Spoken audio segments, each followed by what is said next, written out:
asofo na aba no omo so mu penuro ena yen susu no ayeso ye wo ho no bebresu epe ye me enhwe makoha ye sa ha ye me koso ha hwe uni bude kodi ya shase a wo koso ha hwe adan na uni unyankopon entintam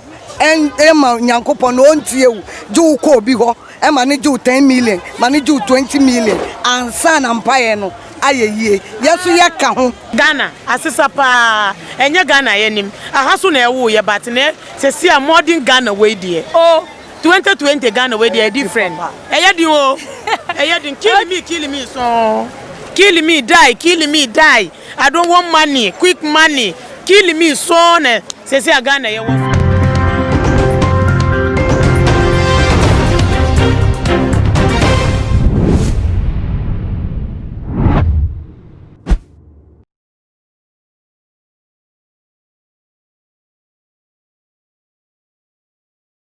Etiefo ani ahwefo mema obibia akwaba too much GH and I be PM wo kroma bonten so tudu abonten so na ye na anse intem owu a ACC and accident akese a ACC and osofu a wo ku ne yere maami a oku ne mba owu a ACC ni di ankatete ni di anka na mpanifo na ewu nanso ene de mbebru no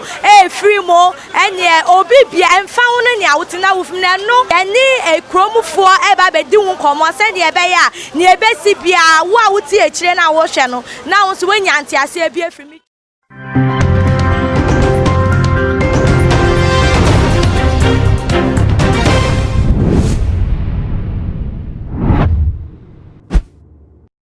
mame mema wakwaba ya nua na ma na nse owo aba a ACC bebre che se ni mbofre wu youth ni wu impenifon su wu susu se den na ekosu sa owo yi bebrebe yi de ekosu owo ni bebrebe first one no adrawafo no na ehwie enkrofo gu bebre ni nyina ne se omunto mbu ase baby asase odi 80 kokora odi 120 140 beko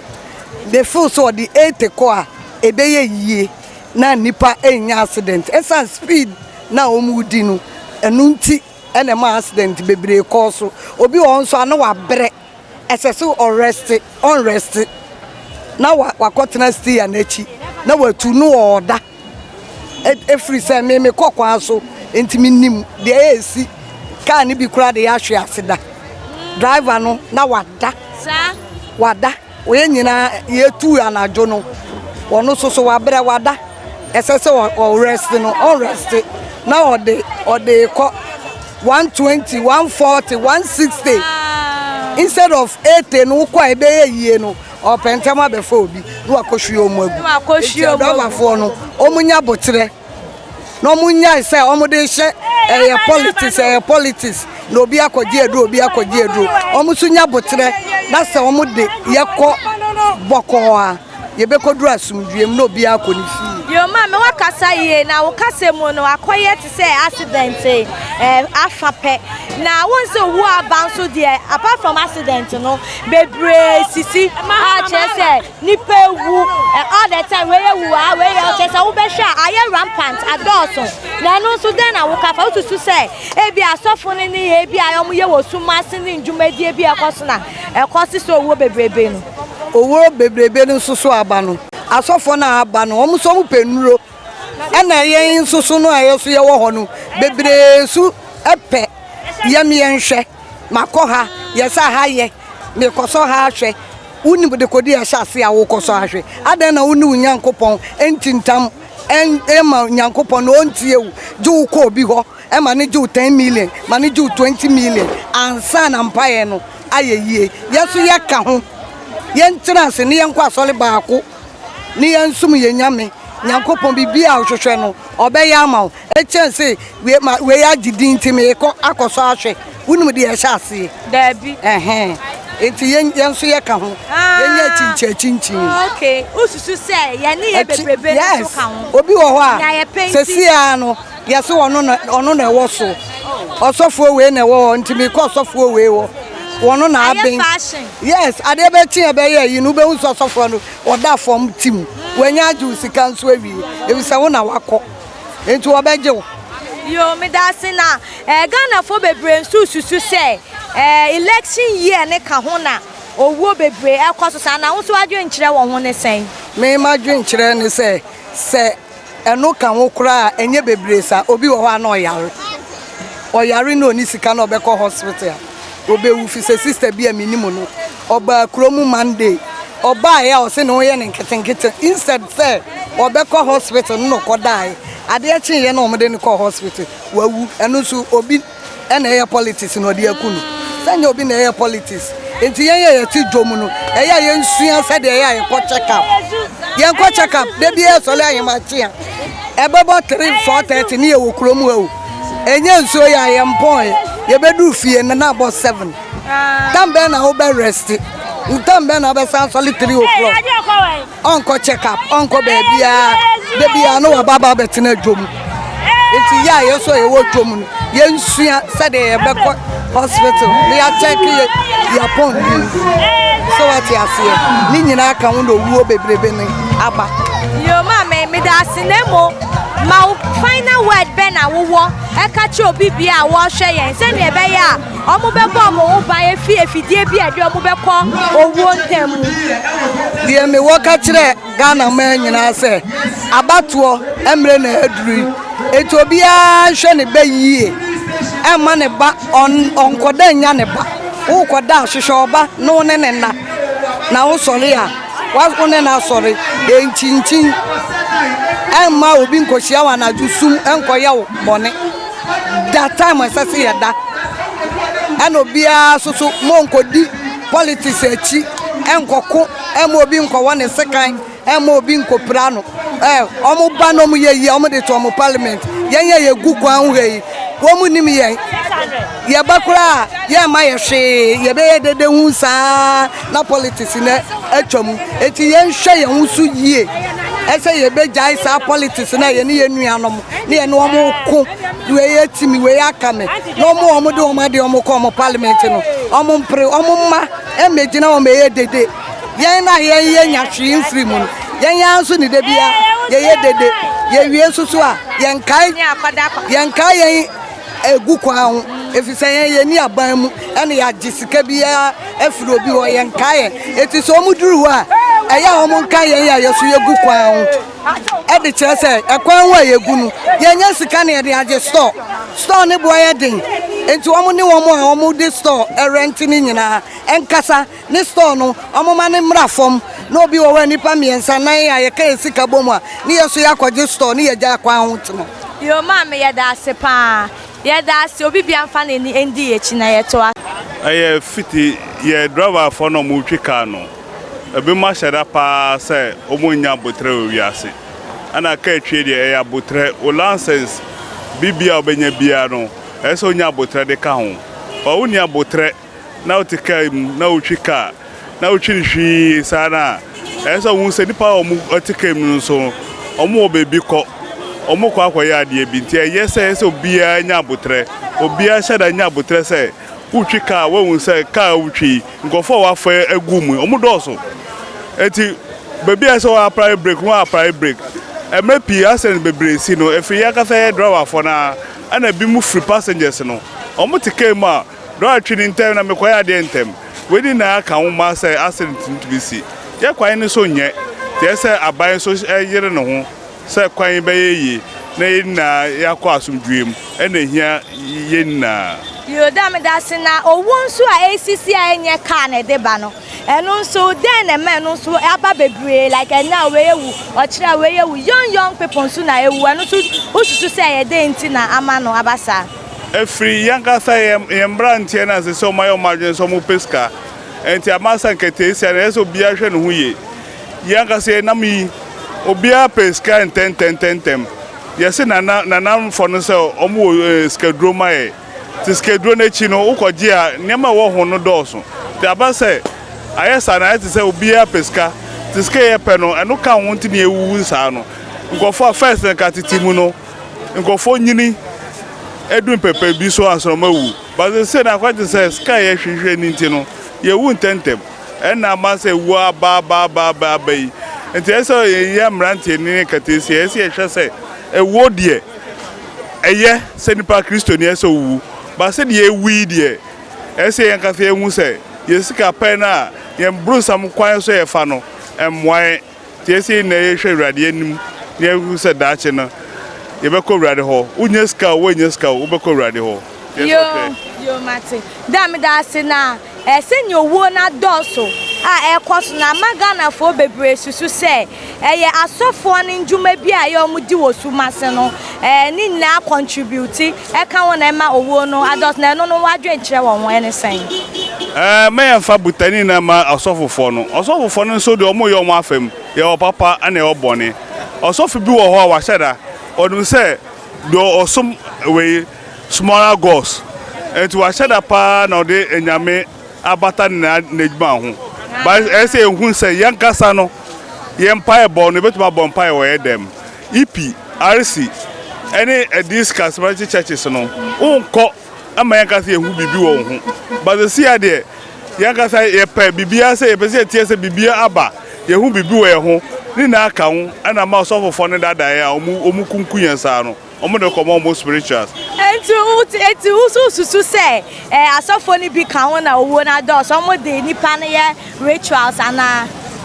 no kura asofofo ne bebre de se omo de omo ya dadafo ana ese hu se adadafo na omeba ba ese yakasa no ye hwe hu ye pa yo me da se na bebre nso adwenkyere ne se akoye election year no enu nti na ama owo ne nso adoso enye asofo ne nko ade ba election year no nso ka won no nso den na wo be ka fa won de amaye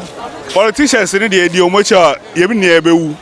koso ma dada ya ache ana politicians de omo pendom te esa ka se ye hu se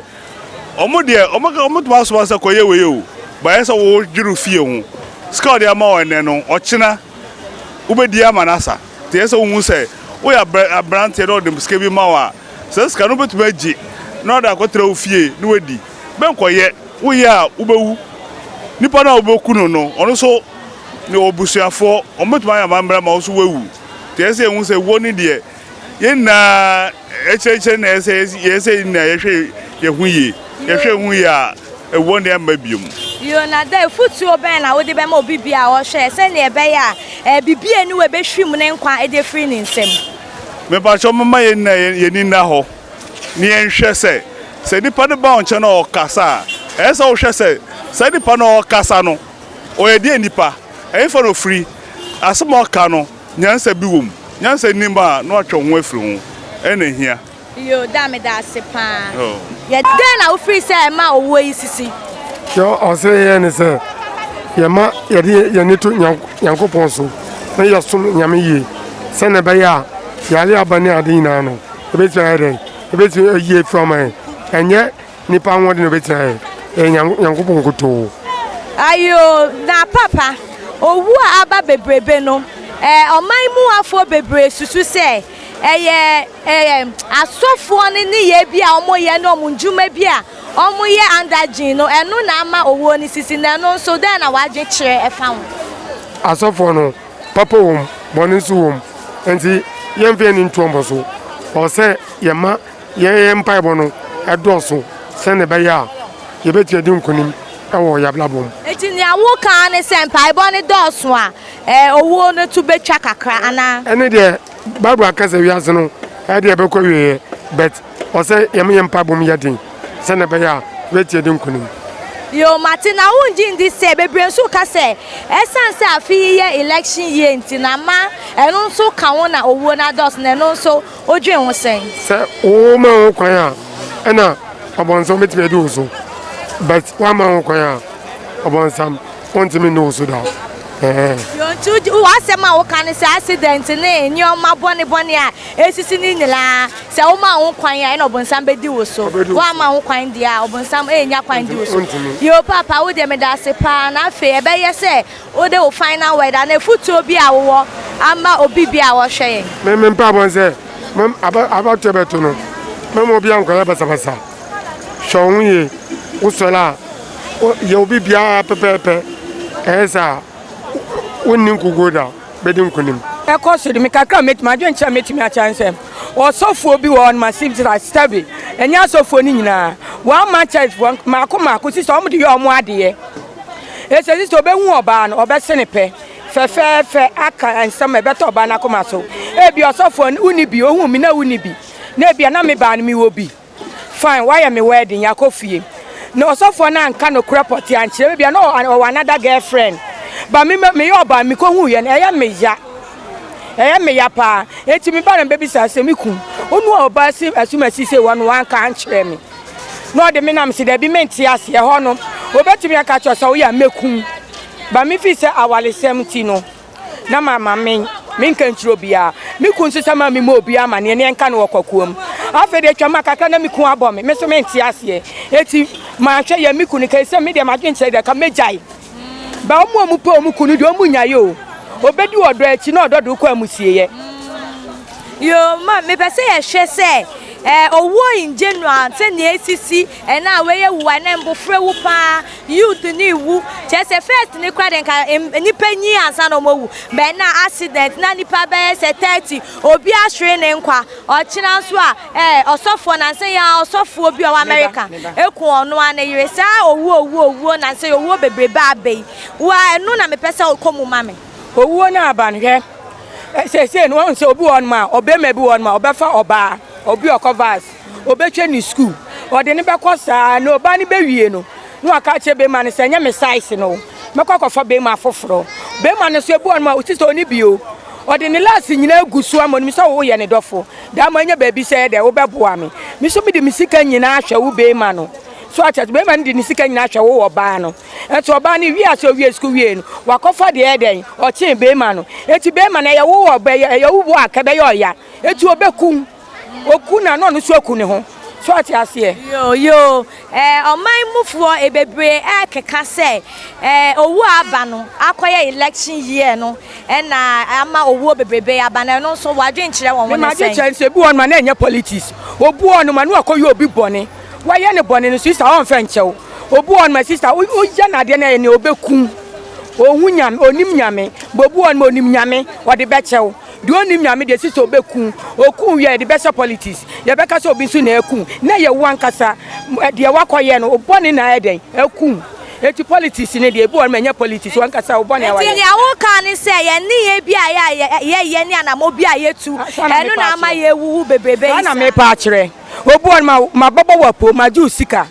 me ko kan che mabushafo se na ma yo enso me amede me hu se ma bobo wapo aju sika wo hwem ba bia wu hu me wo apame hu me wo bekume so atase mi wu so a ye de be se bia politics na ede ekumi na enso me ankasa bone na maye no e na ekumi obebodua e bone na ekunkun yensa yo na fe bebre nso Ghana fo bebre ka se asofo obi njumu a omudi ni omuni ye bi omoye ya wase no eno nso ka wona nipa bebre da ne da ye wu asofo obi wo nso sister ni nkume ebu onu ma okum nipa otwum nipa moja no de akoye aduro na no opese nipa ba na sorry bebre si enti asofo ni su kum nipa pa obi betimi akokum akola yo achese obi awu okolebu sister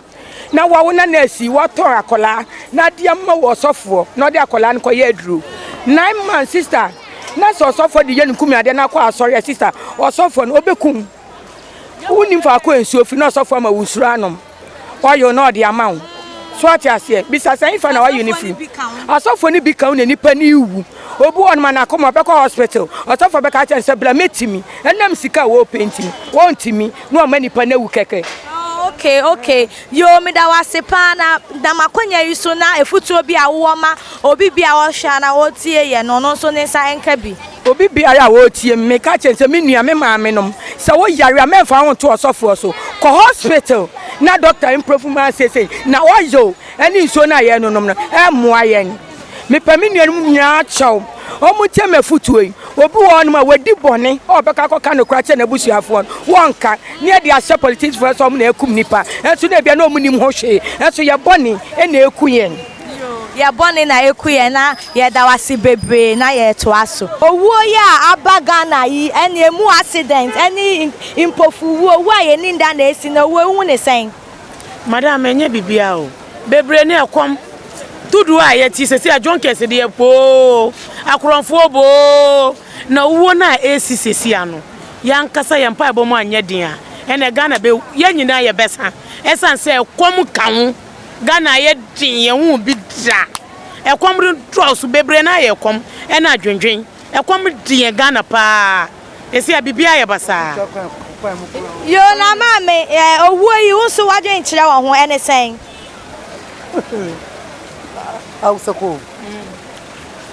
gaskiya dai wallahi yunwa da shike kawo mutuwa amma lokacin vote ya kai sannan mutane ke mutuwa ake kama yaran mu ake kashe su saboda politics wannan ba daidai bane ya kwata mu fadi ma junan mu gaskiya mu fadi da yawayen mu abinda ke tafiyan nan in ba mun duba da kyau ba wallahi mu da kanmu ma an doke mu ja boye mu don ba daidai bane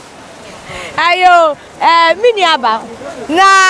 owo yi ebebre susu se Ghana fo bebre susu se ai asofo omunjumo omudini omone ye no na ama owo no aba bebre ana se election year nti na owo ne ba na wo so adwen kire enesem normally ne die yeso ne nyina na ye mame mo ka edu election year dia ye nim na ewo ho na ye nim na esi owo no echen yenim se owo wo ho by election year no eye too much yenim na ewo mu a election year du a owo no do so saa na ma me onso adwen kire ne sen election year nti na owo na do so ana se asofo ni njumedi omudi wo man mu na ma owo na ye bebrebe ewo de obi anum se owo de ewo ho but enye ti se utra se udo obi tra se ade tia obehu se si wewu ubebi se de be na ye nu hu se hwin ye nu but si wewu ubebi se hu se de be na ever you are se na ye sa nu e se wo kasa utra se na ubi se hu se de be na ekoso we you are se e se if the nipa onhwe nu hu ye e se bibi aba nu unhwe won wutu be ko yo mama ya da sina mini aba uhwemu a owo ide ne ebetumi aye esi ano kwan bibi wo aye betumi aye nyame sese ade na mimi hu ni se sa Toyota Instagram sa wan no mu no adebo ne nyina afiri ho obi wo ho a unimu no unim adwuma a woye unum ade a woye anajo unim ade a ye ewia sese a wo fa wo bampo wusuro na no obi fa wo ba Madina yakokunu wo fa taxi so a hey sesi anu ye sre obi amfa mpaebon si fom na sesi a Ghana na ye wo mu no enye Ghana na ye nim enti obi ambo mpae etudi se Ghana ha de nyoma sesa na nse Ghana de asesa Ghana asesa pa enye Ghana ye nim ahaso na ewo ye but ne sesi a modern Ghana we die 2020 Ghana we dey different. Eyedin o. Eyedin kill me so. Kill me die. I don't want money, quick money. Kill me so na say Ghana ye was so kill me. Yo me da sina ma me. One dress one factory suntia. Debi ye ka one dress one factory ye hu. Ye say ebi mo benya adwuma. Omo ehu. Se enu so na e ka na say me ma no aye wade a. Ye nim enti man penyon shop one factory ni one enu so eni owuo asem ben na ehia o de bi o me patre se 2020 enko iye ejuma ni ho market so yanto o bebi se mo si corona season yanto hwe ti corona na e wo ha na ekọ na ye hu yo ma me na won o last word I would ma hwefo na etiefu afutuo be na wo de be ma etiefu afa owuo ya esisi bebre yo penyi onhwe mamu onhwe ye na bibia ekoso no na ye ncha onhwe Ghana maye na ade a eba no na ye stop na ye ntibiom na asunjue emba Ghana oh nina bi ya enkwachia ena bi ya nibre so obibi ti accident say driver bi o wa pentama kwaba ena obi on so aneka na otoye no enya kwa papa so na ofa toye sa ne mani nyina be enkwachia ba so na obi akuni ba no eno no dwen wa ya wonti abata na se say ubeti ba hwe obanim na odi ade abona na watwutwa no eno ne nyina ye nipa boni sam so ahụ ti abata na yesa o ma anya ni yie Yo, abatani esomanye nti metie wo kase mu a chese ye njuma ne ya brabo a ye bone ne ye bia ye no eno na ama owo rampant chese owo adults we bro adwene nti aso no like ACC okay me da wase pa na mame bebre o mai mu afon so bebre koba se owo kokoso yi bebre a kire o ma adwen se owo a ekoso yi eye asofo no mu bi njuma a omudi wo sumase no ka won na ama owo ado subsesia wo wiase mu ha oh asofo ne de ende mintumi nkyere se bi asofo we aye boni waku obi de ne aye na sori ende etwaje woni ne nyankopon se wo so be nyame adwuma na mfa kwampa so nya da chu be ko bu ho akonta se wa hu obi o betimi aye obetimi eku obi na de ne pesika de na aye sori eno wo ebi betimi aye obi o nso a wontumi nye okay na afens bebre so kire o madwe nkire ne se afie mu de accident ni owuo ni nyoma bone esisi no because of election year na no so gitum na madwe nkire ne sen o anu de se ne ade da wodada ebi o wa do election year sana eni broku ni papeska ape dibia eti no mu nyina keka ho eno de da na be de ne be di atum se wudie election ti no ebi mu ndi ewu ebi mu nya bone ebi mu mesu mu njuma enkoso eboa eno ni bresi nya kanko moto nyina di ewu ena ka di ewu suwo na no na nya se bia lachi no depend on nipa no ye nyina ya dwe nya baako se wo etu obu o ha opese me pewe minya nti mi okwan bia mefa so amenya eno ewo ho etimisi nti owo ni de ekwan bebre na moso na sa mara sa yo na mame akoba ni say den na ye betumi aya afon efutu oben na owo ema obi bia wo hweyen ne me se obi bia wo hweyen se ni na ye mpaibo ene ahweyie ene ye behwe wo ye hu tese obi koku obi apeni sika won susu eni sa ene manachi se wa humera eti ni nya ya hweyie na Christopher be bompaye okay Christopher embompai yo ma ye da sepa etiefo ani ahwefo ready e wasumu a ye tisi krom kodi nkita ho efa owu a ekokoso no bebre kire o ma adwe wo so waje nkire ne sen waje nkire hu behia pa na wo de ato ase wa ma ye fefefe na afa so subscribe be se ne be ya trending news bi e be ba so anase ye tisi krom a ta hu bi e be koso no won so wanya kwan atibi ha ena emre be ma ye kwan ne ye de aba bedu da se ne ye be Asia bi fiti ni asese ni din and your friend say mechanic za na prophet kumichacha ma sesa me YouTube no ba bia me hwe bia ma change afro and ma ba too much GH hwe na prophet kumichacha me so me hwe